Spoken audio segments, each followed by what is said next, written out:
তিস্তাগড়ি audio স্টোরির পরিবেশনায় শুরু হচ্ছে শুভজিৎ ঘোষের তান্ত্রিক সিরিজ থেকে শেষ পটের রং গল্প, পর্ব 1।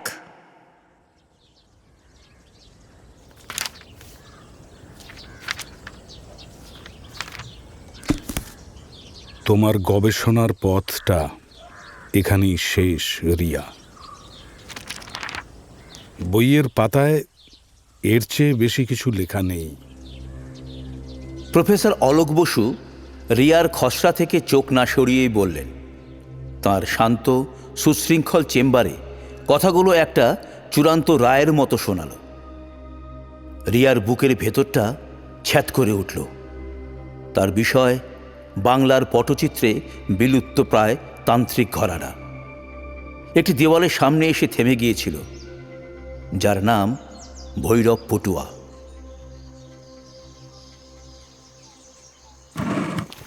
আসল গল্পটা কলকাতায় নেই, আছে মেদিনীপুরের এক বিস্মৃত গ্রামে, নয়াগ্রাম। শোনা যায় তাঁর সেই কিংবদন্তি তুল্য ৩০০ বছরের পুরনো পটচিত্রটি আজও সেখানেই আছে, যে পটের রং সময়কেও হার মানায়। এটা নিছকই লোককথা নয় রিয়া, এটা এক যুগান্তকারী আবিষ্কারের হাতছানি। যদি তুমি সফল হও, এটা শুধু একটা পিএইচডি থাকবে না, এটা হবে তোমার উত্তরাধিকার। আন্তর্জাতিক ফেলোশিপ, কিংবদন্তি গবেষক হিসেবে স্বীকৃতি, সব কিছু সম্ভব। তবে ঝুঁকিটা কিন্তু তোমার। উত্তরাধিকার, এই একটি শব্দই রিয়ার সমস্ত ভয়, সমস্ত দ্বিধাকে উড়িয়ে দেওয়ার জন্য যথেষ্ট ছিল। তার উচ্চাকাঙ্ক্ষার আগুনে যেন ঘি পড়ল। তার চোখে এক তীব্র সংকল্পের আগুন জ্বলে উঠল। আমি প্রস্তুত স্যার। আমি জানতাম তুমি পারবে, পারবে তুমি। যাবার ব্যবস্থা আমিই করে দিচ্ছি তোমার।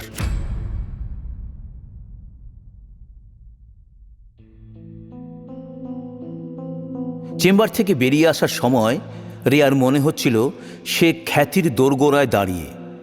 সে একবারও বুঝতে পারল না যে দরজাটা খুলেছে তা আসলে এক আদিম ভয়ঙ্কর রহস্যের প্রবেশদ্বার। প্রফেসর বসু রিয়াকে যখন নয়াগ্রামের কথা বললেন, সেই মুহূর্তের বিদ্যুৎ চমকের খবরটা রিয়া প্রথমে অমিতকেই দিয়েছিল। অমিত সফটওয়্যার আর্কিটেক্ট, যুক্তির কষ্টিপাথরে সব কিছু যাচাই করতে অভ্যস্ত। কলকাতার এক পুরনো কফি শপে শেষবার দেখা করতে এসে অমিত রিয়ার হাত দুটো ধরেছিল।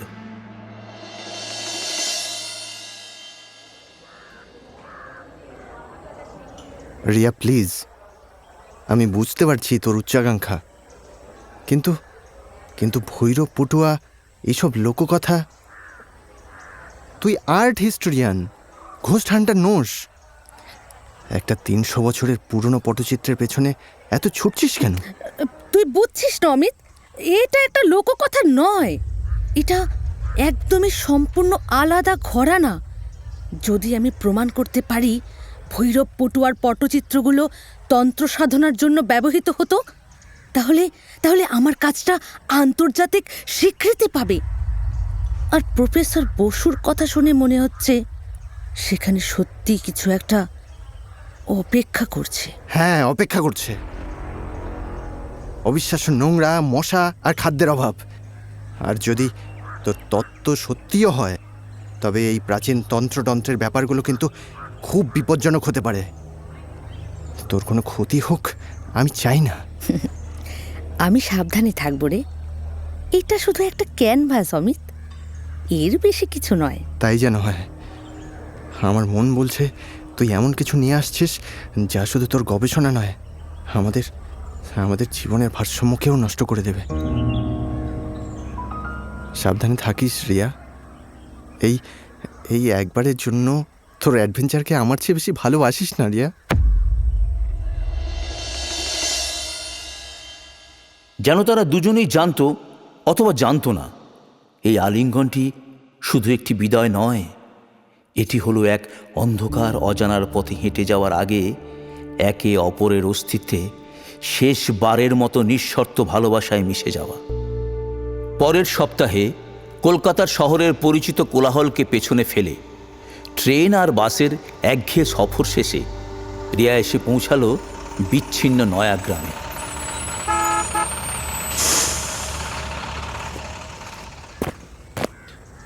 নামে গ্রাম হলেও সময়ের মানচিত্রে এটি একটি বিস্মৃত বিচ্ছিন্ন বিন্দু। এখানকার বাড়িগুলো মাটির, তাদের দেওয়ালগুলো শ্যাওলায় সবুজ, চালগুলো খড়ের। কিন্তু সবচেয়ে অদ্ভুত হলো এখানকার নিস্তব্ধতা। এখানে পাখির ডাকও যেন কেমন কেমন মেপে মেপে শোনা যায়। আর গ্রামের মানুষজন, তারা কথা বলে ফিসফিস করে। তাদের চোখের বাইরের জগৎ নিয়ে কোনো কৌতূহল নেই, আছে শুধু এক জমাট বাঁধা প্রাচীন ভয়। এই পরিত্যক্ত আখড়ার স্যাঁতস্যাঁতে ধুলোমাখা ঘরে বসে হ্যারিকেনের কাঁপা কাঁপা আলোয় অধ্যাপক আরিন রায়ের ছাত্রী রিয়া সেনের শুধু এই কথাটাই বারবার মনে হচ্ছিল। বাতাসে ভেজা মাটি, পুরনো কাগজ আর তেঁতুলের আঠা দিয়ে তৈরি রঙের এক মিশ্র ভারী গন্ধ। তার সামনে প্রায় 10 ফুট লম্বা একটি প্রাচীন পটচিত্র আংশিকভাবে খোলা। সে তার গবেষণার জীবনে বহু পট দেখেছে, কিন্তু এমন কিছু সে আগে কখনো দেখেনি। 300 বছরের পুরনো এই পটের রং এখনো অস্বাভাবিক রকমের উজ্জ্বল, যেন এই কিছুক্ষণ আগেই শিল্পী তার তুলির শেষ টান দিয়েছে। এই রং অসম্ভব। 300 বছর পরেও এমন উজ্জ্বল। বিশেষ করে কালো আর লাল রংটা। এই অসম্ভব ব্যাপারটা রিয়ার যুক্তিবাদী মনকে তীব্রভাবে আঘাত করছিল। এই পটের কালো রং যেন হ্যারিকেনের আলো শুষে নিচ্ছে, আর টকটকে লাল রংটা, ওটা যেন টাটকা, এখনো ভেজা রক্তের মতো চটচটে। রিয়ার হাতটা অজান্তেই কেঁপে উঠল। রিয়ার সামনে থাকা এই পটচিত্রের আখ্যান ছিল সম্পূর্ণ ভিন্ন। এটি এক স্থানীয় লোকদেবীর সাথে এক ভয়ঙ্কর আকারহীন ছায়ার মতো দানবের লড়াইয়ের এক বিস্তৃত উপাখ্যান। দেবীর চোখে অসীম করুণা, কিন্তু হাতে উদ্যত ত্রিশূল। আর দানবটির কোনো মুখ নেই, আছে শুধু এক অন্তহীন ক্ষুধা। এই অদ্ভুত অজানা কাহিনী এবং অস্বাভাবিক উজ্জ্বল রং, এই দুটো জিনিসই রিয়াকে বাধ্য করেছিল গ্রামের মানুষের সমস্ত নীরব বারণ উপেক্ষা করে এই অভিশপ্ত ঘরে থেকে যাওয়ার জন্য। ভৈরবের সালাঘরে বাইরের লোকে যাওয়া বারণ, অমঙ্গল হয়।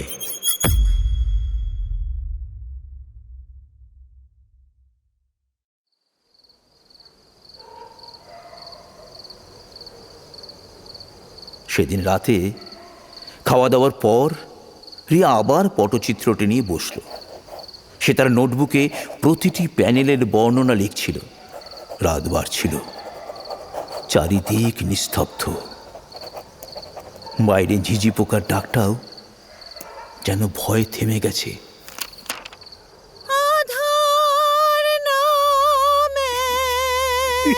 গান এত রাতে, তাও আবার পটের গান।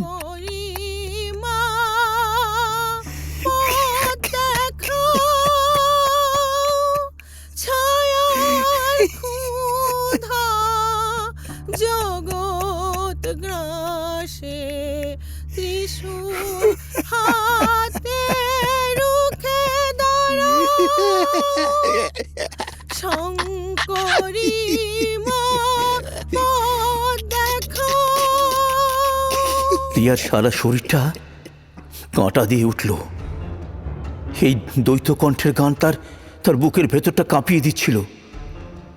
সে টর্চ নিয়ে বাইরে বেরিয়ে এলো, কিন্তু কিন্তু কোথাও কেউ নেই। শুধু ঝিঝি পোকার ডাক আর রাতের অন্ধকার।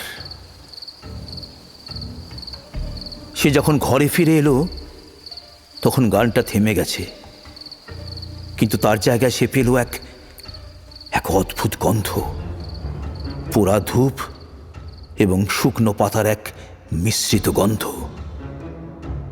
গন্ধটা ঠিক যেন পটচিত্রে সেই কালো রঙের মতো। লড়াইয়ের ছবি, আর পরের প্যানেলে পাতা শুকিয়েছে, ডিমের বদলে মাটির ঢেলা। তার মনের ভেতরটা এক হিমশীতল আশঙ্কায় জমে গেল। এক ভয়ঙ্কর দৃশ্য তার তার চোখের সামনে ভেসে উঠল। সে সকালে ঘুম থেকে উঠে দেখবে তার ঘরের বাইরে থাকা জবা গাছটার সমস্ত পাতা এক রাতেই শুকিয়ে খটখটে হয়ে গেছে।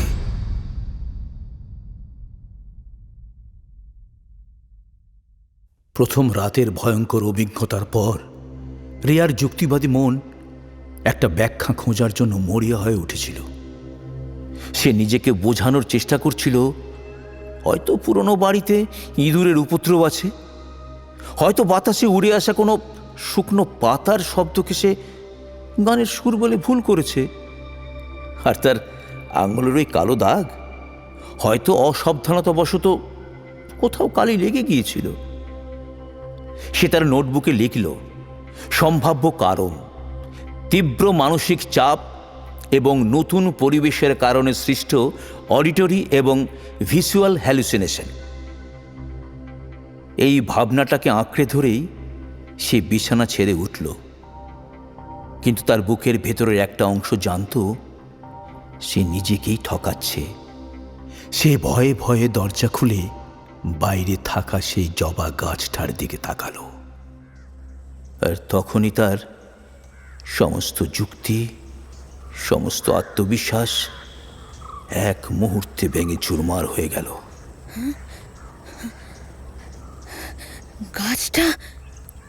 গাছটা মরে গেছে। গাছটা মরে গেছে। তার সমস্ত সবুজ পাতা শুকিয়ে কালো ভঙ্গুর কাগজের মতো হয়ে গেছে। রিয়া কাছে গিয়ে একটা পাতা স্পর্শ করতেই সেটা মরমর করে তার আঙ্গুলের চাপে গুঁড়ো হয়ে গেল, যেন বহু বছরের পুরনো কোনো পুঁথির পাতা। ফুলগুলো গাছ থেকে ঝরে পড়েছে, কিন্তু তাদের রং বিবর্ণ হয়ে ফ্যাকাশে, প্রায় সাদা দেখাচ্ছে, যেন কেউ গাছটার সমস্ত জীবনী শক্তি, সমস্ত রং এক রাতে শুষে নিয়েছে। রিয়া গ্রামের দিকে তাকালো। সে দেখল গ্রামের আরও কয়েকটা বড় বড় গাছও একইভাবে মরে গেছে।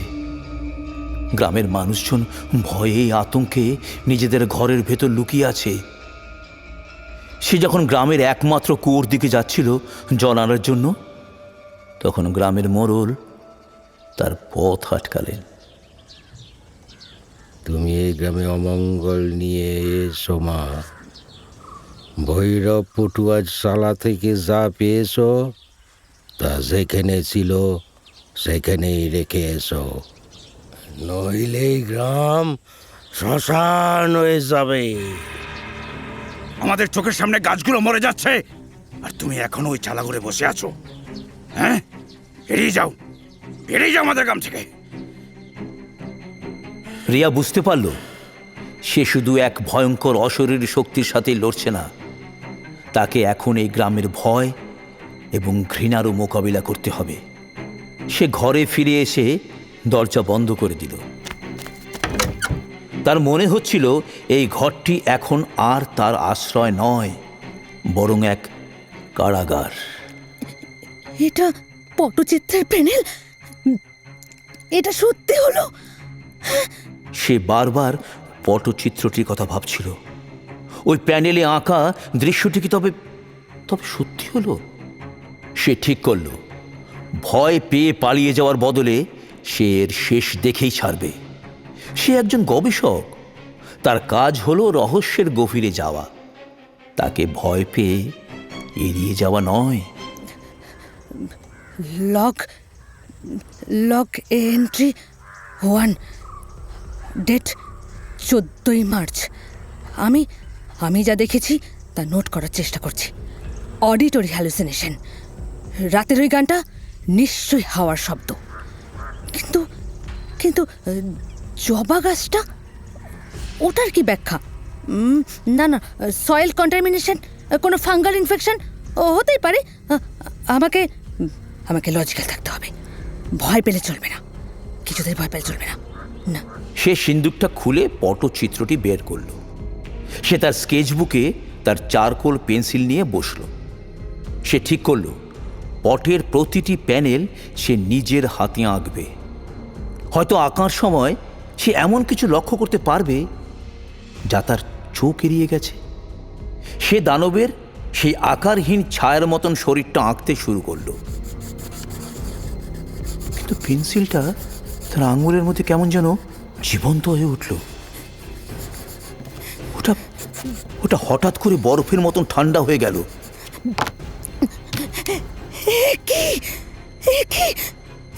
এত এত ঠান্ডা কেন?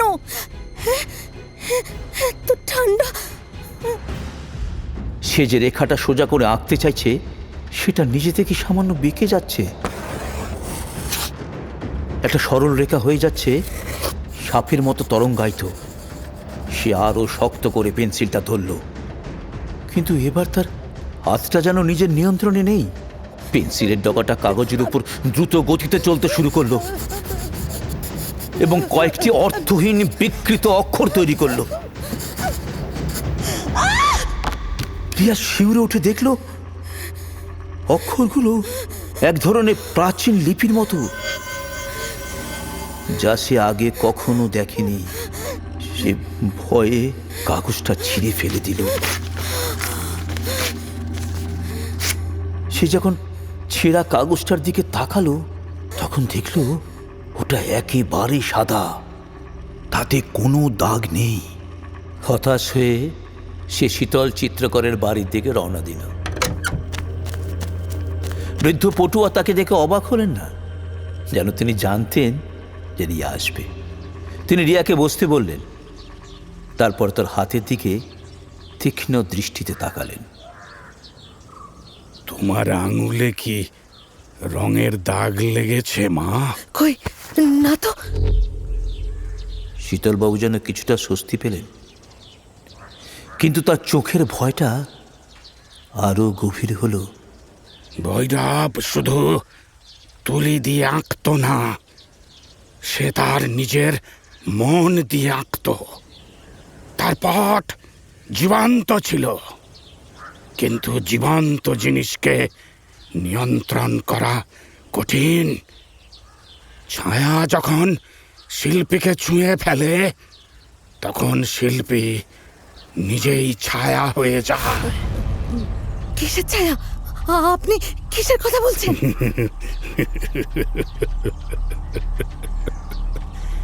সব প্রশ্নের উত্তর খুঁজতে নেই মা। কিছু জিনিসকে নাম ধরে ডাকতে নেই, ডাকলে সে সাড়া দেবে।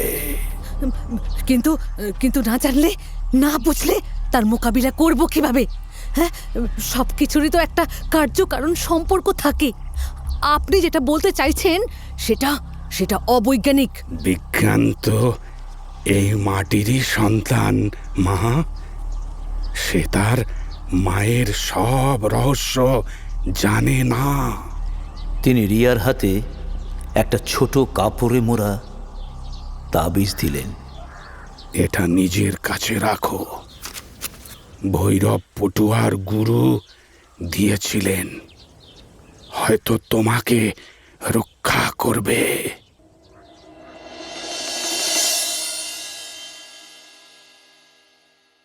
রিয়া সেই তাবিজটা নিয়ে ঘরে ফিরে এলো।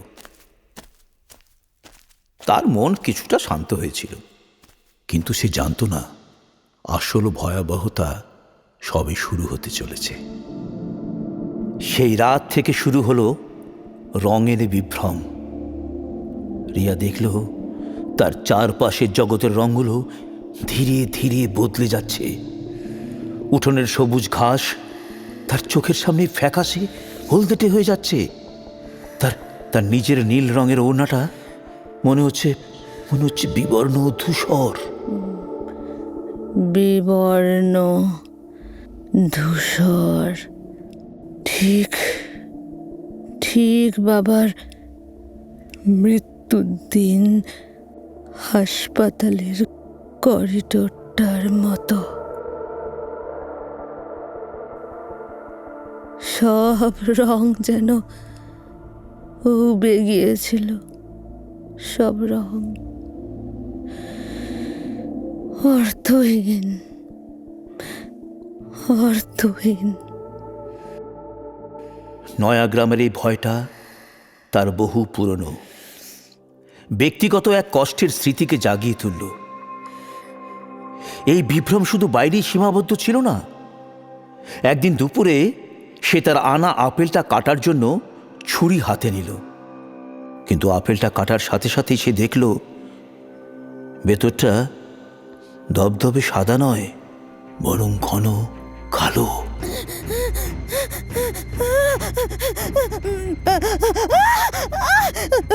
সে ভয়ে ছুরি আপেল ফেলে দিল,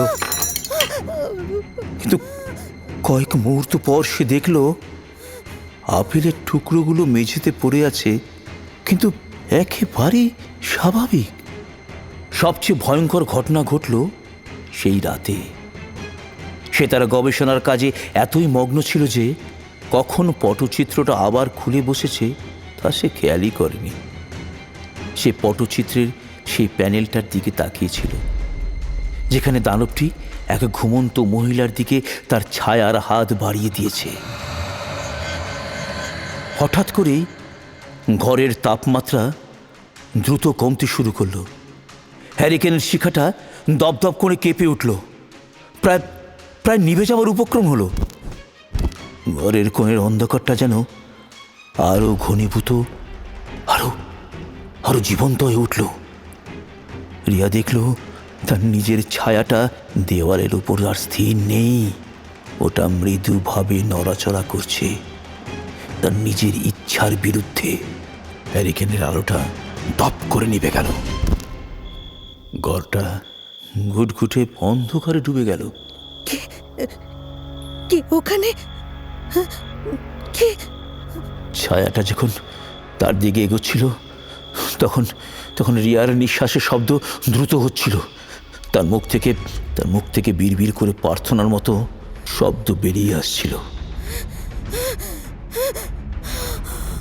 ছায়া মূর্তিটা কোনো কথা বলল না, শুধু তার দিকে ধীরে ধীরে এগিয়ে আসতে লাগলো। তার প্রতিটি পদক্ষেপ ছিল নিঃশব্দ, কিন্তু তার আগমনে ঘরের বাতাস ক্রমশ ভারী হয়ে উঠছিল।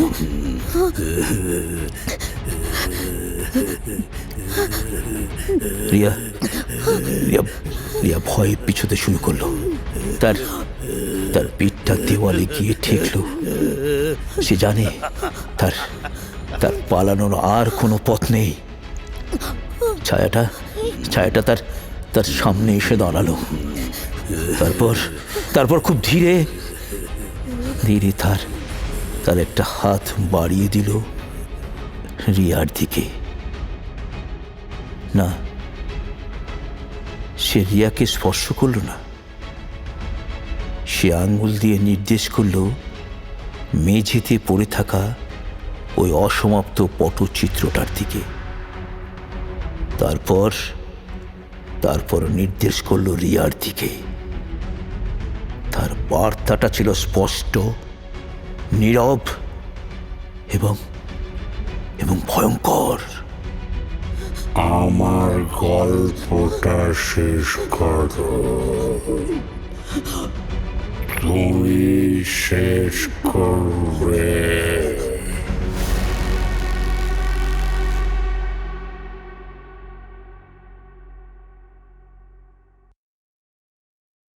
রিয়া যখন তার জ্ঞান হারানো অবস্থা থেকে জেগে উঠল, তখন আখড়ার ভাঙা জানলা দিয়ে ভোরের ফ্যাকাশে আলো এসে পড়েছে। তার সারা শরীর থরথর করে কাঁপছে, ভয়ে ভয়ে গলা শুকিয়ে কাঠ। তার চোখের সামনে তখনও ভাসছে সেই ছায়ামূর্তির নির্দেশ। সে উঠে দাঁড়িয়ে দেখল ঘরের সব কিছু আগের মতোই আছে, যেন কিছুই ঘটেনি। এই নীরবতাটাই ছিল সবচেয়ে ভয়ঙ্কর। সে বুঝতে পারছিল সে এক অদৃশ্য শক্তির সাথে এক ভয়ঙ্কর মানসিক খেলায় জড়িয়ে পড়েছে। এই খেলাটার নিয়ম সে জানে না, কিন্তু সে জানে হারলে তার পরিণতি হবে মারাত্মক।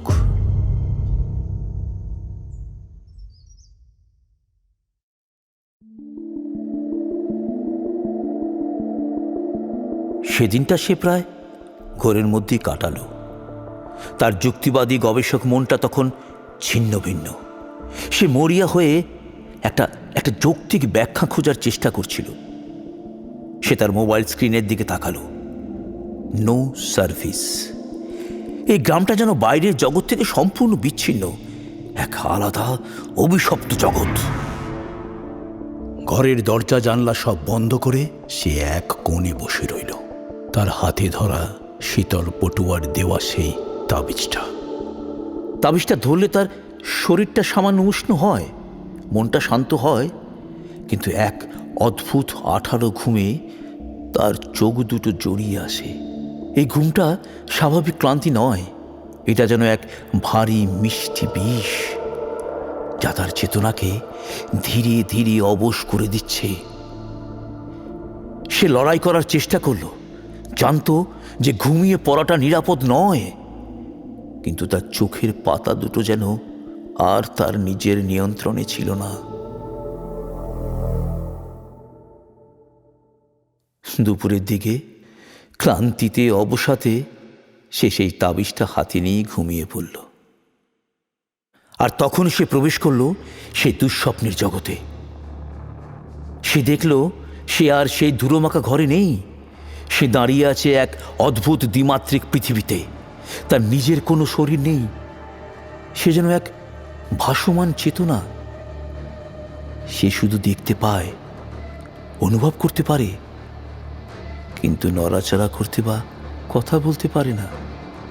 চারপাশের গাছপালা, ঘরবাড়ি সবই যেন কাপড়ের ওপর আঁকা, কিন্তু তাদের রঙগুলো ছিল জীবন্ত, স্পন্দিত। আকাশটা ছিল হলদেটে, পুরনো পুঁতির পাতার মতো। তাতে আঁশ আঁশ জমিন, বাতাসে পুরনো কাগজ, তেঁতুলের আঠা আর হরিতাল মেশানো রঙের এক তীব্র গন্ধ। এই জগৎটা ছিল স্থির কিন্তু জীবন্ত। তার চোখের সামনে পটের একটি প্যানেলের কাহিনী জীবন্ত হয়ে উঠল। সে দেখল গ্রামের একটি উঠোনে এক দল মহিলা আলপনা দিচ্ছে, কিন্তু তাদের আলপনার রঙগুলো যেন বিবর্ণ, প্রাণহীন। উঠোনের কোণে একটি তুলসী গাছ, কিন্তু তার পাতাগুলো কালো এবং শুকনো। মহিলারা যখন পুজোর জন্য ফুল সাজাচ্ছিল, তখন রিয়া দেখল ফুলগুলোর পাপড়ির ভেতর থেকে কিলবিল করে বেরিয়ে আসছে ছোট ছোট পোকা। মহিলারা ভয়ে চিৎকার করে উঠল। তখন রিয়া দেখল তাদের মধ্যে একজন মহিলার মুখ অবিকল তার মায়ের মতো, কিন্তু তাদের মুখ থেকে কোনো শব্দ বেরোলো না। তাদের আর্তনাদও যেন এই আঁকা জগতের মতো নীরব। রিয়া দেখল সেই ছায়া দানবটি দূরে দাঁড়িয়ে হাসছে। তার হাসি শোনা যায় না, কিন্তু তার ছায়ার কম্পন দেখে রিয়া তার উল্লাস অনুভব করতে পারছিল। সে সৃষ্টিকে ধ্বংস করছিল না, সে সৃষ্টিকে বিকৃত করে দিচ্ছিল। এই দৃশ্যের মধ্যেই রিয়া এক অদ্ভুত জিনিস লক্ষ্য করল। পটচিত্রের একটি গাছের গুড়ির নকশার মধ্যে খুব অস্পষ্টভাবে একটি মানুষের মুখ দেখা যাচ্ছে। মুখটা যন্ত্রণায় বিকৃত, চোখ দুটো খোলা, যেন সে চিৎকার করার চেষ্টা করছে, কিন্তু কিন্তু পারছে না। তার তার দৃষ্টি সরাসরি রিয়ার দিকে। সে যেন তাকে কিছু বলতে চাইছে, সতর্ক করতে চাইছে।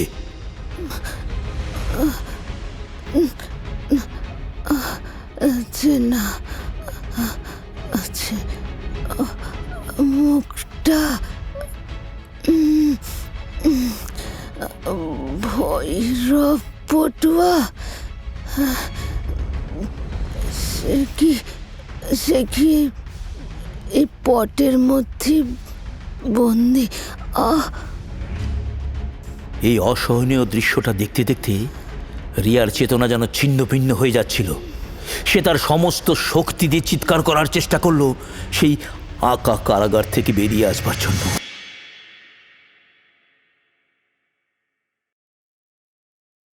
একটা তীব্র ঝাঁকুনি দিয়ে তার ঘুমটা ভেঙে গেল।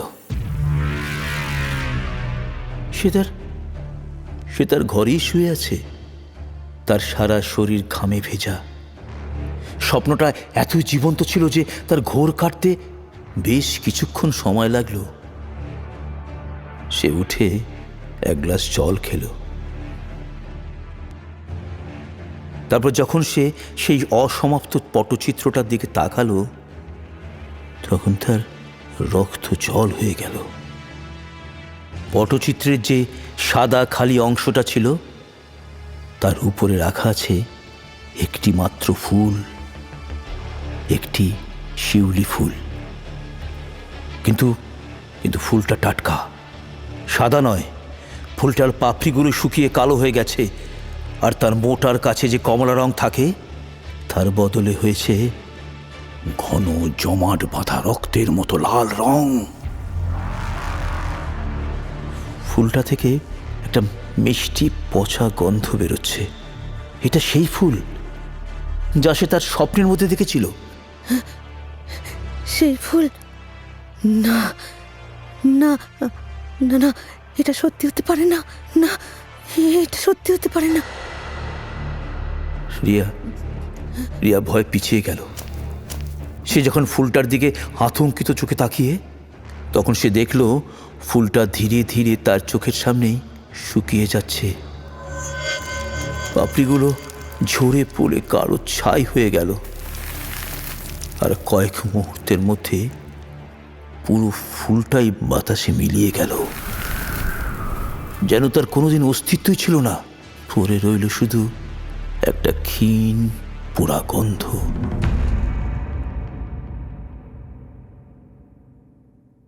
স্বপ্ন আর বাস্তবের মধ্যকার দেওয়ালটা ভেঙে গেছে। পটের ভেতরের জগৎ এখনো বাইরের জগতে প্রবেশ করতে শুরু করেছে।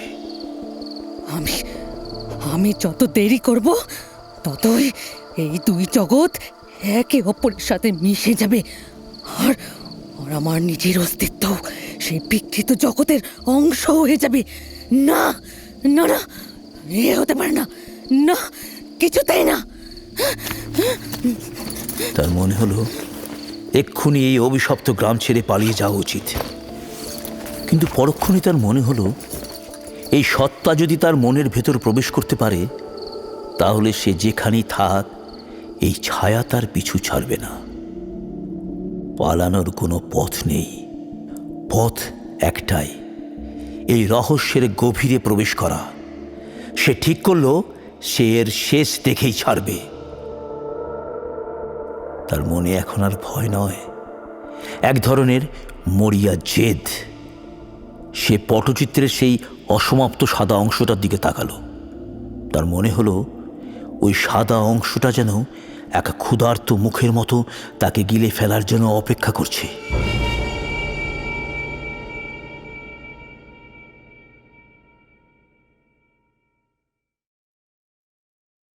ভৈরব পটুয়া লেখা কাগজটা রিয়ার কাঁপা হাত থেকে খসে মেঝেতে পড়ল, যেন একটা শুকনো পাতা।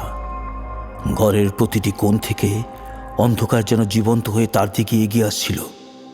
কাগজটা আর কাগজ ছিল না, ছিল একটা আয়না। তাতে সে নিজের ভয়াবহ ভবিষ্যৎ দেখতে পাচ্ছিল।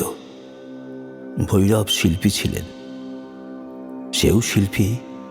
ভৈরব দরজাটা খুলেছিলেন, আর তাকে দিয়ে সেই দরজাটা বন্ধ বা আরো ভয়ঙ্করভাবে খোলার জন্য এখানে আনা হয়েছে। তার মস্তিষ্ক চিৎকার করে একটি কথাই বলছিল, পালানো দরকার, এক্ষুনি। সে প্রায় দৌড়েই দরজার দিকে এগোতেই দরজায় একটা মৃদু কিন্তু দৃঢ় ঠোকা পড়ল। একবার, দুইবার। শব্দটা ঘরের স্যাঁতস্যাঁতে বাতাসে প্রতিধ্বনিত হয়ে রিয়ার শিরদাঁড়া দিয়ে একটা বরফ শীতল স্রোত বইয়ে দিল। দরজাটা নিজে থেকে সামান্য ফাঁক হয়ে গেল। বাইরে মোড়ল আর শীতল পটুয়া দাঁড়িয়ে, তাদের পেছনে গ্রামের আরো কয়েকজন পরিচিত মুখ, যাদের চোখগুলো রাতের অন্ধকারে জ্বলন্ত অঙ্গারের মতন দেখাচ্ছে। তাদের হাতে কোনো অস্ত্র নেই, কিন্তু তাদের সম্মিলিত নীরবতায় ছিল সবচেয়ে বড় হুমকি।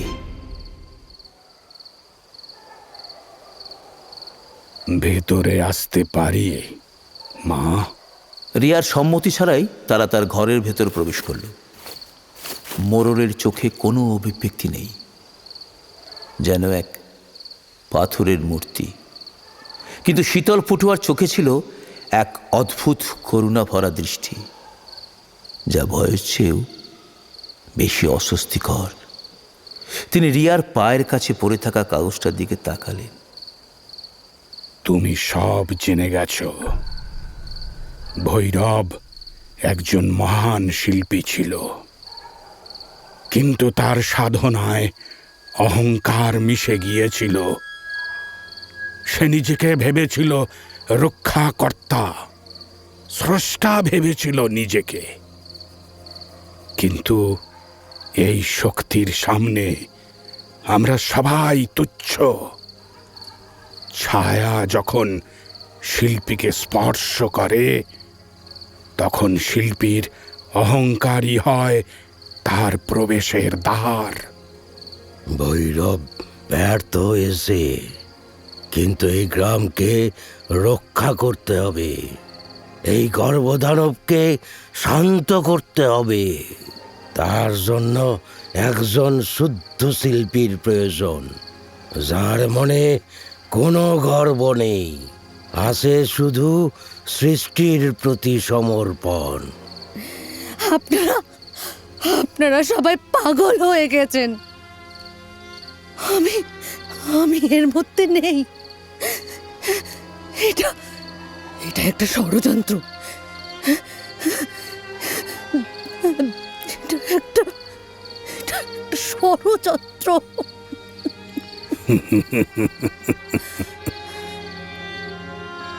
তোমাকে শেষ পথটি সম্পূর্ণ করতে হবে। তার জন্য যে রং প্রয়োজন তা কিন্তু সাধারণ উপাদান দিয়ে তৈরি নয়। তার জন্য প্রয়োজন 3টি পবিত্র জিনিস। অনুষ্ঠানের প্রস্তুতি শুরু করতে হবে। সেই মুহূর্ত থেকে রিয়া আর গবেষক রইল না। সে হয়ে উঠল এক বন্দী। তার প্রতিটি নড়াচড়া, প্রতিটি নিঃশ্বাস ছিল গ্রামবাসীর তীক্ষ্ণ নজরের অধীনে। পালানোর চিন্তাটা ছিল এক অলীক স্বপ্ন।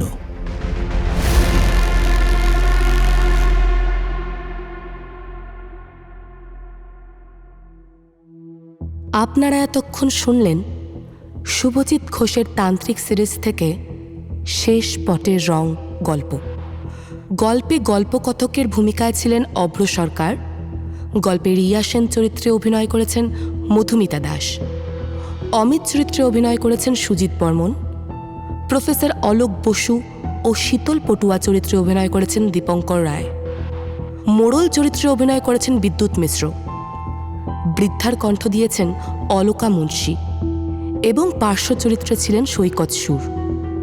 গল্পটিকে অডিও স্টোরিতে রূপান্তরিত করেছেন পৃথা সূত্রধর। আবহ দিয়েছেন জয় মিউজিক লাইভ এবং গল্পটি রেকর্ড হয়েছে স্টুডিও ন্যানাজে। এবং পোস্টার ডিজাইন করেছেন জ্যাকম্যান ক্রিয়েটিভ সলিউশন।